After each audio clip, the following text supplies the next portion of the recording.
namni wantoota afran kanaaf je'ee du'e shahiideedhaa jedhan.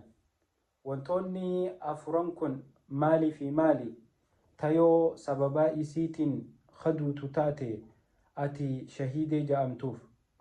Tokkoffaa wanni kun jecha kiyya osoo hin taane hadiisa rasuula rabbiiti sallallahu alayhi wasallam. Rasuulli rabbii sallallahu alayhi wasallam hadiisa isaanii qulqulluu keeysatti akkana jedhan: man qutila duuna maalihi fahuwa shahiidun ومن قتل دون دينه فهو شهيد ومن قتل دون دمه فهو شهيد ومن قتل دون أهله فهو شهيد رواه الترمذي. وبلين رسول ربي نمني قبين إساتي ججا أجيفمي شهيد لاجان قبين خي نمني سسامو دفه qabeenya keessan eewaluuf jecha nama sanii walloltee yoo harka nama saniititti lubbuun ta'e dabarte ati shahiideedhaa jedhan. Tanaaf qabeenya ifiiti irratti loluun haqaa jechuudha. waman qutila duuna diinihi fahuwa shahiidun.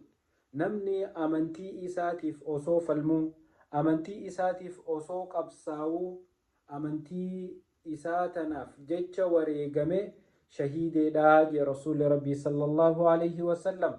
Tanaafuu amantii ifiitiif wareegamuunis martabaa shahiidummaa namaaf kennitii jechuudha. waman qutila duuna damihi fahuwa shahiidun.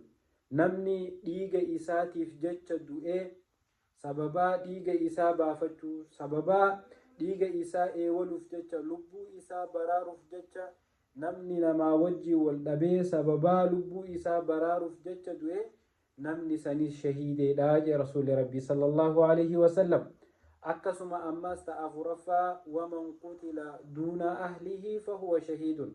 Namni maatii isaa takka balaa irraa baraaruuf jecha wareegame, maatii isaa rakkoo keessaa baasuuf jecha, maatii isaa rakkina irraa meeysuuf jecha, maatii isaa seef godhuuf jecha namni falmee sababaa saniin du'ee warra jannataati shahiideedhaa jedhan rasuuli rabbii sallallahu alayhi wasallam.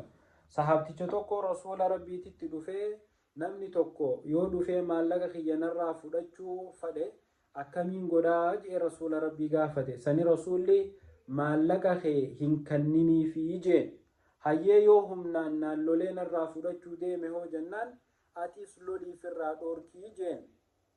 Hayyee yoo sababaa maallaqa kiyyanarraa fudhachuuf humnaan wallolletti inni sanna ajjeese hoo jennaan inni warra azaabaatii jee. Namni qabeenya keessi saamuuf dhufee sababaa ati firraa dhoorkuutiin si harkatti du'e warra azaabaatii jee.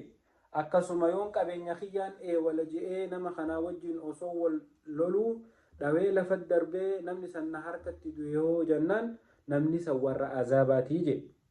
Tanaaf qabeenya kee, diin kee, dhiiga kee, maatii teetiif jecha loltee wareegamuun martabaa shahiidummaati.